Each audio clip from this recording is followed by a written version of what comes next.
Now, all right.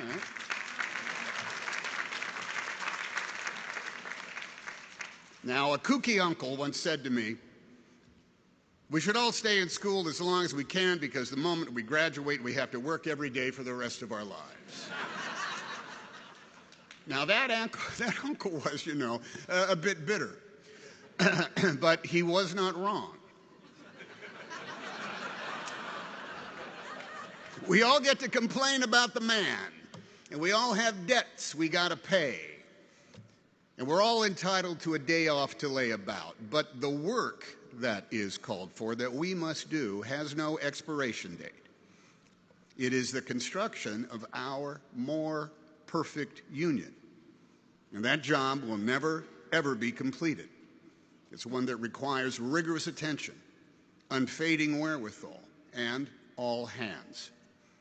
The work is the keeping of the promises of our promised land, the practice of decency, the protection of freedom, and the promotion of liberty for all with no exceptions. And man, that takes on a lot of work. It's work that is done on multiple job sites every single day, and you can call each of them the battle for truth, justice, and the American way. Yes, the American way. The American way is exampled in both plain sight and in subtle attitude. It's in moments of routine exchange and in broad expectations.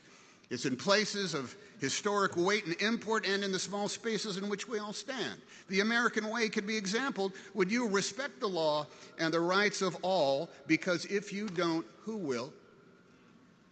When your food is brought to you and you thank the server, because if you don't, who will? When you pick up the litter that has missed the recycling bin, because if you don't, who will? When you vote your conscience and make sure your neighbor has the opportunity to do the same with theirs, because if you don't, who will?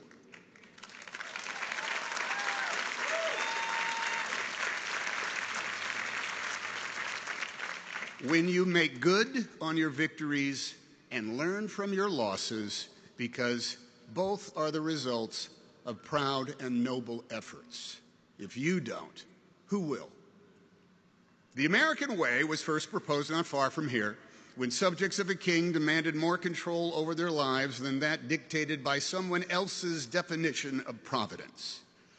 At the same time, women had no legal recourses. An entire segment of the population had been taken from their homeland and enslaved to work as chattel regardless of their age. And the original inhabitants of this continent, from sea to shining sea, the only ones who carried the DNA of America, were considered subhuman. Yet even with such paradox was written down the how-to. How to establish justice, ensure domestic tranquility, provide for the common defense, promote the general welfare, and secure those blessings of liberty for ourselves and our posterity, no matter as time and conflict and the institutions of our democracy would determine our gender, our race, our creed, our color, our chosen deities, or who we love. For it is our manifest destiny to pursue our own happiness. All of us, no exceptions, are entitled to the inalienable rights of liberty and freedom because we live in the United States of America.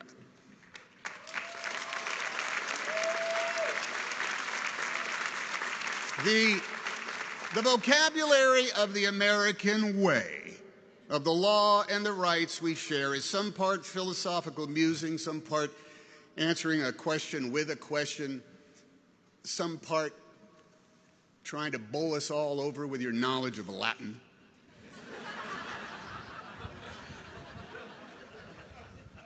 Some part answering the question with a question. And the rest is all practical. It's even physical, and it's certainly tangible. It's the language of telling the truth. What is truth again in Latin? Veritas. The language of telling the truth. It is in the vision quest for truth that we look to you newly incorporated members of the Justice League of Avengers to come to the rescue. For the truth to some is